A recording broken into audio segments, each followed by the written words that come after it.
नमस्कार, मी अमित परब। माझा प्रॉपर्टी इन रत्नागिरी हा यूट्यूब चॅनल न विसरता सबस्क्राईब करा व बेल आयकॉनला क्लिक करून रेग्युलर प्रॉपर्टीचे अपडेट मिळवा व हा व्हिडिओ लाईक व भरपूर लोकांना शेअर करायला विसरू नका।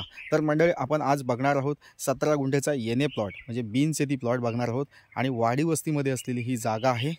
या ठिकाणी तुम्ही आपल्या फॅमिलीसोबत राहू शकता अशी योग्य असलेली ही जागा आहे। वाडी वस्तीमध्ये असलेली जागा आहे। या ठिकाणी लाईट कनेक्शन अवेलेबल आहे, तसेच पाण्यासाठी बोरवेल खोदलेली आहे। तुम्ही बघू शकता माझ्या पाठीमागं ही पाण्याची बोरवेल खोदलेली आहे आणि ह्या साईडला अशी वाडी वस्ती आहे आणि वाडी वस्तीमध्ये असलेली जागा आहे, लाईट कनेक्शन आहे आणि वाडी वस्ती असलेला हा प्लॉट तुम्हाला जर नक्कीच विकत घ्यायचा असेल तर हा व्हिडिओ शेवटपर्यंत बघा आणि ह्या जागेची अधिक माहिती जाणून घेण्यासाठी स्क्रीनवर दिलेला जो व्हॉट्सअप नंबर आहे त्या व्हॉट्सअप नंबरला हा व्हिडिओ सेंड करून या जागेची अधिक माहिती घेऊ शकता। बिनशेती प्लॉट आहे आणि ह्या जागेची किंमत आम्ही या ठिकाणी 17 लाख रुपये सांगतो आहे।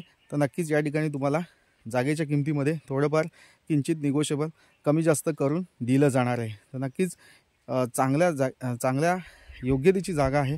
नक्कीच या जागेला व्हिजिट करा। कोणतीही व्हिजिट चार्जेस तुम्हाला द्यायचे नाही आहेत। ही जागा मी तुम्हाला फ्रीमध्ये या ठिकाणी दाखवणार आहे आणि मेन बाजारपेठेपासून फक्त मोजून 2.5 किलोमीटर अंतरावर असलेली ही जागा आहे। गाव वस्तीमध्ये असलेली, ग्रामपंचायत हद्दीमध्ये असलेली जागा आहे। तर नक्कीच तुम्हाला ही जागा आवडू शकते। तर नक्कीच या प्लॉटला व्हिजिट करा, वेळ घालवू नका, या जागेला नक्कीच व्हिजिट करा मंडळी। थँक्यू।